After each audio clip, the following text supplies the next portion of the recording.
Buen día para todos, mi nombre es Jesús Lozano, estudiante de la Universidad Minuto de Dios de la carrera Administración Financiera. Junto con mis compañeras Eliana García y Lady Casallas, realizaremos una exposición acerca del análisis del comportamiento de la economía global. En este video les venimos a hablar sobre las crisis económicas y su impacto global. Mencionaremos las causas y consecuencias de estas crisis financieras, las medidas tomadas por los organismos internacionales para su mitigación y se hablará sobre los posibles riesgos de crisis futuras. El tema central son los objetivos macroeconómicos y su relación con las crisis. Las economías buscan mantener estabilidad y crecimiento a través de ciertos objetivos clave, los cuales son crecimiento económico sostenido, que es medido por el PIB, la baja inflación, que es el control de los precios, el pleno empleo, que es la reducción del desempleo, la estabilidad en el sector externo, que es la balanza de pagos equilibrada, y la sostenibilidad fiscal, déficit y deuda pública manejables. Sin embargo, cuando ocurre una crisis económica, estos objetivos se ven afectados, lo que exige la aplicación de políticas correctivas. ¿Cuál es el funcionamiento del ciclo económico? El ciclo económico describe las fluctuaciones en la actividad económica a lo largo del tiempo y consta de 4 fases. La primera es la expansión. Es el crecimiento del PIB, aumento del empleo y optimismo en los mercados. La segunda es el pico, punto máximo antes de una desaceleración. La tercera es la recesión, que es la disminución de la producción y el empleo, caída de la inversión. Y por último tenemos la recuperación, que es la reactivación económica impulsada por políticas gubernamentales y de mercado. Las crisis suelen originarse en el paso de un pico a una recesión abrupta, generando inestabilidad financiera. También tenemos variables e indicadores claves en el análisis de crisis. Para evaluar la salud económica y prever crisis, se analizan indicadores como: Punto 1. Indicadores de crecimiento y producción. El PIB en su caída indica recesión y el índice de producción industrial, que mide la actividad manufacturera. Punto 2. Tenemos indicadores de mercado laboral. Tasa de desempleo, que es la que aumenta en tiempos de crisis. Tasa de participación laboral, que disminuye cuando las personas dejan de buscar empleo. Punto 3. Indicadores de inflación y precios. Índice de precios al consumidor IPC refleja la inflación y el índice de precios al productor IPP, que afecta costos industriales y de bienes.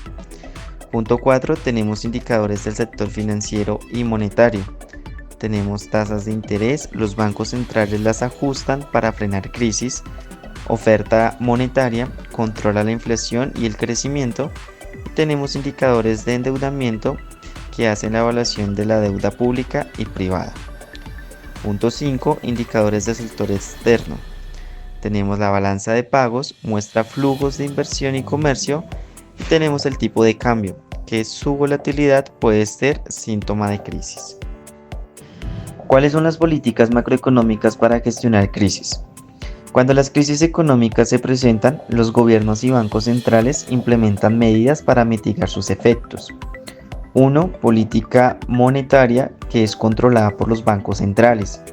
Tenemos expansiva, que es la reducción de tasas de intereses, inyección de liquidez. Tenemos la restrictiva, que es el aumento de tasas para frenar inflación o burbujas especulativas. Punto 2. Política fiscal, que es administrada por el gobierno. Tenemos expansiva, que es el aumento del gasto público y reducción de impuestos. Y tenemos la contractiva, que es la reducción del gasto para evitar sobreendeudamiento. Punto 3. Tenemos la regulación financiera, que es supervisión de bancos para evitar crisis crediticias y control de deuda para prevenir colapsos bancarios. Hola a todos, mi nombre es Eliana García y a continuación les voy a mencionar algunos ejemplos de las crisis económicas y su gestión. Como bien sabemos, a lo largo de la historia, las crisis económicas han surgido debido a diversos factores, como el colapso de los mercados financieros, desequilibrios en la deuda, crisis sanitarias o cambios estructurales en la economía.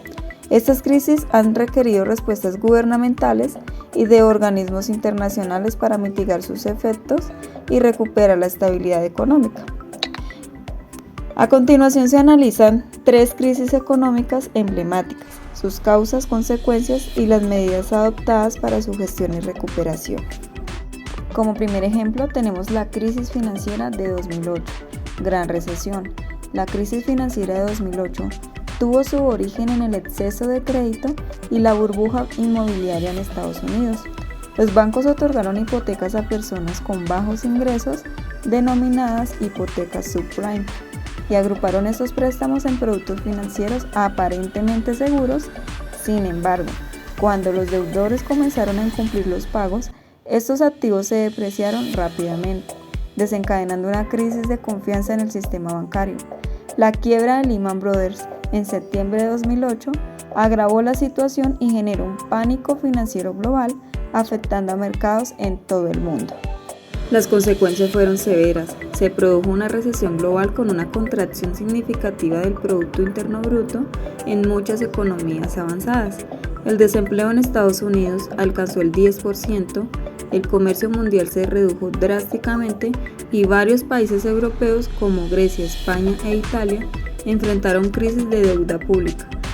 Para enfrentar la crisis, los gobiernos y bancos centrales implementaron medidas extraordinarias.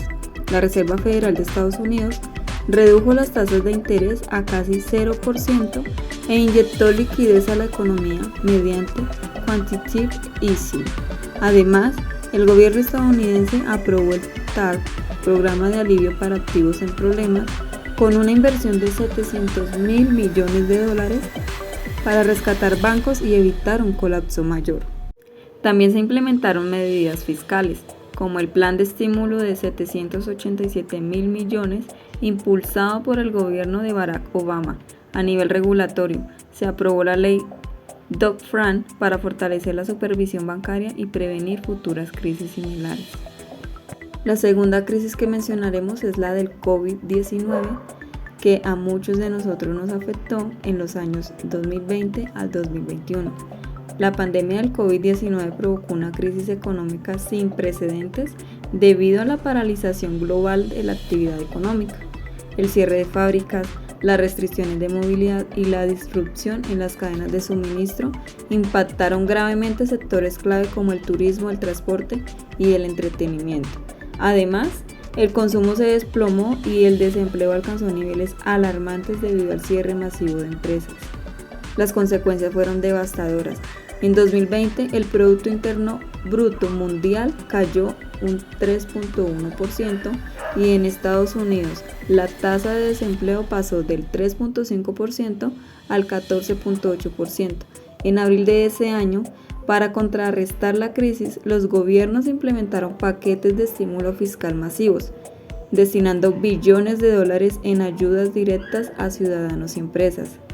Los bancos centrales redujeron las tasas de interés y compraron bonos gubernamentales para mantener la liquidez. Otra estrategia clave fue la aceleración de la vacunación, lo que permitió la reapertura gradual de la economía y la recuperación de sectores afectados. Sin embargo, la rápida reactivación económica y el alto nivel de estímulos fiscales contribuyeron a un aumento de la inflación en 2021 y 2022. Además, se implementaron ajustes en las políticas de comercio internacional para evitar la escasez de bienes esenciales. Como tercer ejemplo, tenemos la crisis de la deuda en América Latina en los años 1980. Durante la década de 1980, América Latina enfrentó una grave crisis de deuda debido al alto endeudamiento externo y al incremento de las tasas de interés internacionales. Muchos países de la región habían adquirido préstamos a tasas bajas en los años 70, pero cuando las tasas subieron en los años 80, la carga de la deuda se volvió insostenible. Como resultado, varios países, incluyendo México, Brasil y Argentina, entraron en crisis incapaces de pagar sus compromisos financieros. Las consecuencias fueron una profunda recesión económica, alta inflación y una drástica reducción del gasto público. Para enfrentar la crisis, el Fondo Monetario Internacional, FMI, y el Banco Mundial promovieron programas de ajuste estructural que incluían privatizaciones, reducción del gasto estatal y liberación de mercados. Aunque esas medidas ayudaron a estabilizar las economías a largo plazo, también generaron un impacto social negativo con aumento del desempleo y la pobreza en varios países. Cada una de estas crisis económicas dejó importantes lecciones sobre la importancia de la regulación financiera, la gestión de la deuda y la capacidad de respuesta rápida ante shocks económicos. Aunque las estrategias de recuperación variaron según el contexto, en todos los casos fue clave la intervención de los gobiernos y organismos internacionales para restablecer la estabilidad y evitar un colapso mayor. Buen día para todos, mi nombre es Lady Casallas, estudiante de la Universidad Uniminuto de la carrera Administración Financiera. Yo les vengo a hablar sobre la crisis de la deuda en América Latina en la década de 1980. Esta crisis tiene unas principales causas que fueron los préstamos excesivos en los años 70. Países latinoamericanos tomaron créditos en dólares a tasas bajas para financiar infraestructura y gasto público. También hubo un aumento de tasas de interés en Estados Unidos. En 1981 la Reserva Federal elevó las tasas para combatir la inflación, encareciendo la deuda externa. También hubo una caída de precios de materias primas, donde los países dependientes de exportaciones como petróleo, cobre, café, vieron reducidos sus ingresos. También hubo una fuga de capitales, donde los inversionistas retiraron su dinero de la región, agravando la crisis. Una de las consecuencias de esta crisis en Latinoamérica fue la recesión y caída del PIB. La región experimentó una década perdida con crecimiento económico nulo o negativo. Hubo un aumento de la pobreza y desigualdad. Los gobiernos redujeron el gasto social afectando a las clases bajas. Esto llevó a una crisis bancaria donde varias instituciones financieras quebraron debido al impago de deudas. Una de las medidas que tomaron fue la reestructuración de la deuda con el Plan Brady en 1990, donde permitió renegociar la deuda y emitir nuevos bonos. También programas de ajuste estructural. El FMI impuso políticas de austeridad como reducción del gasto público y privatización de empresas estatales. También hubo una apertura comercial y reformas económicas, donde se promovió la liberación del comercio y la inversión extranjera. Con esto encontramos unas conclusiones donde la crisis económica tiene sus propias causas y características, pero en general las políticas monetarias, fiscales y regulatorias juegan un papel clave en su mitigación y recuperación. En la crisis del 2008, el problema fue financiero y la respuesta fue rescatar bancos y bajar tasas de interés. En la crisis del COVID-19, el problema fue una parálisis económica global y se respondieron con estímulos directos y vacunación.